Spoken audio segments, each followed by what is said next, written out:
Clear है?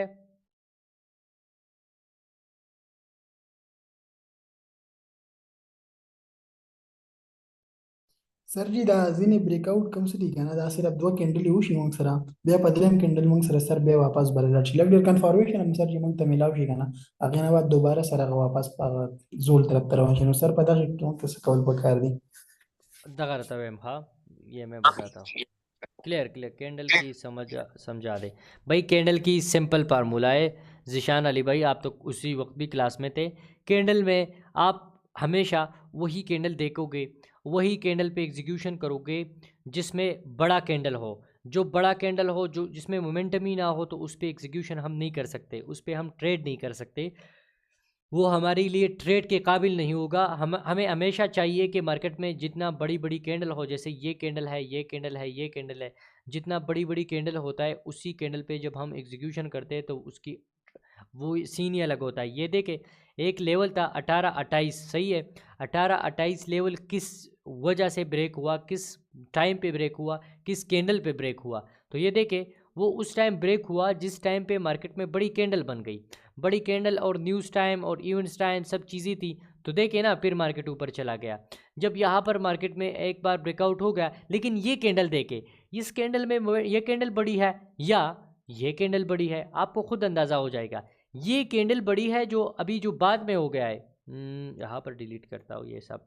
ये देखिए, आप खुद देखिए, आया ये जो ब्रेकआउट हो गया है 1877 का, ये ब्रेकआउट सही है या ये ब्रेकआउट सही होगा? आपको खुद जवाब मिल जाएगा कि भाई ये जो ब्रेकआउट है जो दूसरी बार हो गया है, इसमें कैंडल की फॉर्मेशन बड़ी है, कैंडल बड़ी है। तो जब कैंडल बड़ी होगी, मोमेंटम बड़ा होगा। जब मोमेंटम बड़ा होगा तो फिर मार्केट आपको आपकी टाइमिंग के मुताबिक, आपकी एक्यूरेसी के मुताबिक, आपके मुताबिक, मतलब ये होगा। भाई मैं मार्केट की एसएल से नहीं घबराता। मैं मार्केट की तब घबराता हूँ मार्केट से कि जब मार्केट में मोमेंटम ही नहीं होता, जब मार्केट में वॉल्यूम ही नहीं होता। जब मार्केट में वॉल्यूम होता है तो मेरा क्या होगा, एसएल होगा या टीपी होगा। भाई एसएल भी बड़ी बात नहीं है। एसएल ऐसी बात नहीं है कि भाई एसएल आपका हो गया तो आप गलत ट्रेड कर रहे हो, एसएल आपका हो गया तो आप जो है मतलब आपने कोई एसएल आपका हो गया तो आपने फिर ये छोड़ा कि यार ये स्ट्रेटजी काम नहीं करी है। ये क्या बात है ये? भाई ऐसा होता है, ऐसा एसएल आपका होगा, पेक ब्रेकआउट भी आपका होगा। लेकिन पेक ब्रेकआउट क्यों होता है? फेक ब्रेकआउट जो है वो हम जब ट्रेड एग्जीक्यूशन करेंगे ना तो उसमें हम बताएंगे आपको कि भाई पेक ब्रेकआउट असल में क्या होता है, पेक ब्रेकआउट क्या कब होता है। मैंने आप लोगों को उसी क्लास में कंफर्मेशन एंट्री की थोड़ी सी बात की थी कि कंफर्मेशन एंट्री हम कब करते हैं। तो कंफर्मेशन एंट्री पे अभी अगेन भी बात करते हैं क्योंकि उसमें ये रिकॉर्डिंग नहीं हुआ था। तो कंफर्मेशन एंट्री हम तब देखते हैं, कंफर्मेशन एंट्री हम तब देखते हैं कि प्रॉपर एक लेवल से मार्केट कैंडल क्लोज कर ले। जैसे कि ये हुआ था 18-28 से जो कैंडल क्लोज हो गया है, मतलब प्रॉपर एक कैंडल क्लोज हो गया है। अगर हम इसको लाइन चार्ट में भी कन्वर्ट करें तो उससे ऊपर क्लोज है, प्रॉपर एक कैंडल क्लोज है। तो अब ये कैंडल क्लोज हो गया, तो अब इसमें कंफर्मेशन एंट्री हम कैसे लेंगे, ये अगेन मैं बताता हूँ। कंफर्मेशन एंट्री इसमें ऐसा होगा कि यहाँ पर पहले तो एक जगह से क्लोज कर ले, फिर उसके बाद कोई रिजेक्शन टाइप कैंडल दे, ये रिजेक्शन टाइप कैंडल दे जाए।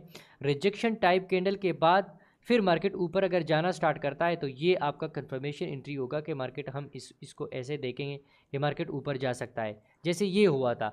लेकिन कभी कभी रिजेक्शन कैंडल नहीं देता तो उस पर हम रिस्क की एंट्री लेते हैं। आज रिस्क की एंट्री पे भी बात करेंगे क्योंकि कंफर्मेशन एंट्री पे पहले बात मैंने की थी, सिर्फ मैंने ये नहीं बताया था कि कंफर्मेशन एंट्री जो है मतलब सिर्फ रिकॉर्डिंग नहीं हुई थी। बाकी कंफर्मेशन एंट्री हम तब देखते हैं। सर फेसबुक पर प्राइवेट ग्रुप बनाओ स्टूडेंट के, यार वो बना लेंगे। यहाँ पर अभी टॉपिक में आप टॉपिक को देके ग्रुप फिर बना लेंगे, वो अलग चीज़ है, ठीक है। यहाँ पर प्रॉपर जो है 18-28 से क्लोज हो गया। तो 18-28 से क्लोज होने के बाद अब ज़रूरी नहीं है कि आपको कंफर्मेशन एंट्री डायरेक्ट ही रिजेक्शन कैंडल दे। ये मार्केट है मेरे भाई, मार्केट मेरे मुताबिक नहीं चलता। शायद मार्केट ऐसे आ जाए, ऐसे आ जाए, यहाँ पर कोई और रिजेक्शन टाइप कैंडल दे, रिजेक्शन कैंडल दे दिया और फिर मार्केट अगेन सेल आ गया, अगेन जो है मार्केट सेल आ गया। फिर सेल आने के बाद यहाँ पर जो है कोई बुलिश मोमेंटम चेंज हो जाए, मतलब वापस बुलिश में मोमेंटम आ जाए। यहाँ पर अगेन बुलिश में मोमेंटम आ गया। बुलिश में मोमेंटम आने के बाद मार्केट में अभी ये क्या जाहिर कर रहा है, एक तो यहाँ पर मोमेंटम बुलिश में था, दूसरा यहाँ पर अगेन बुलिश में मोमेंटम आ गया, तो अब अगर हम लेवल को थोड़ा एक्सटेंड कर ले तो ये लेवल मेरे लिए ये बन जाएगा।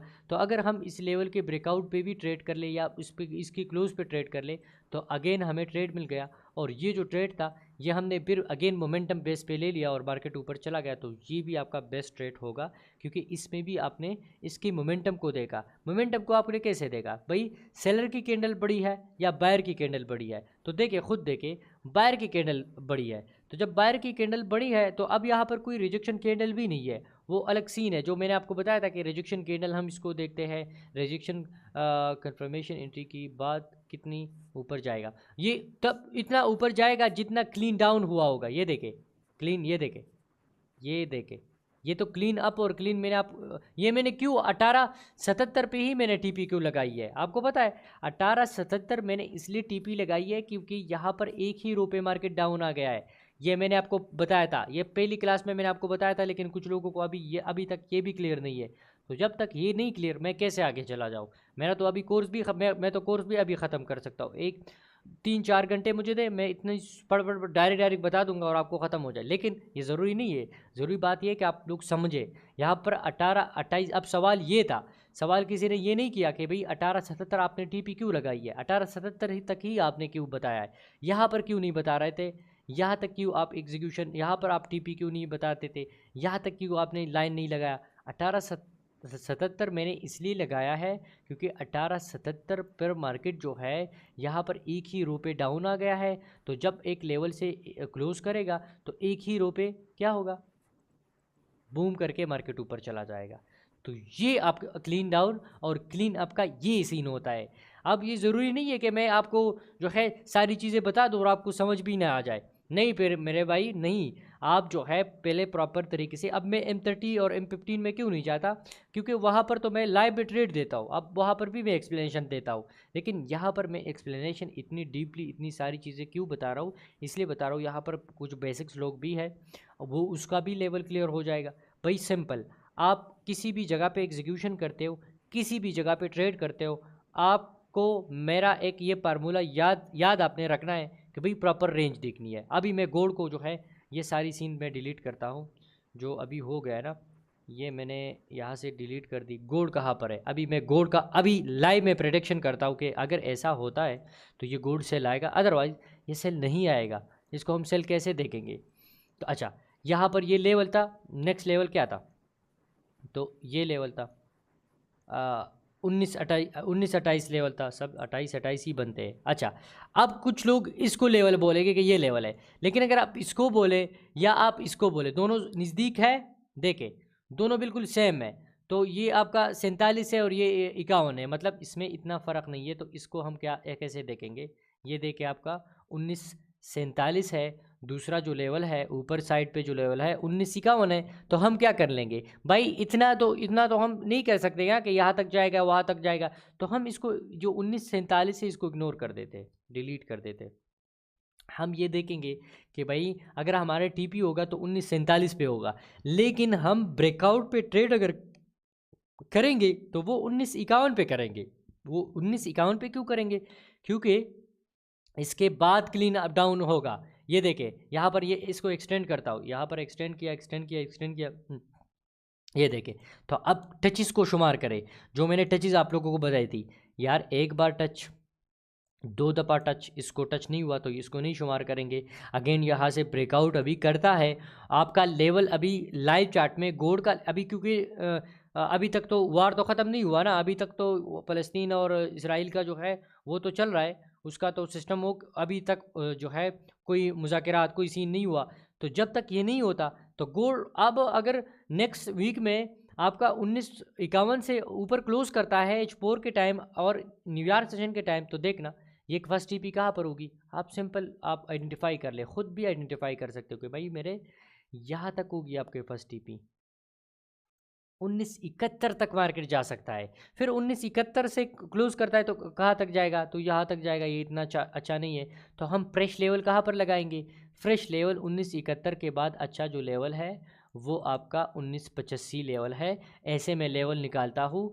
ये देखे आप लोगों, अल्लाह करे कोई हल निकाले, अल्लाह करे कोई हल निकाले यार, वो ज़्यादातर जो है हम मुसलमान ही सर टीपी क्या होता है? टीपी आपका जो है प्रॉफिट वाली सीन होती है।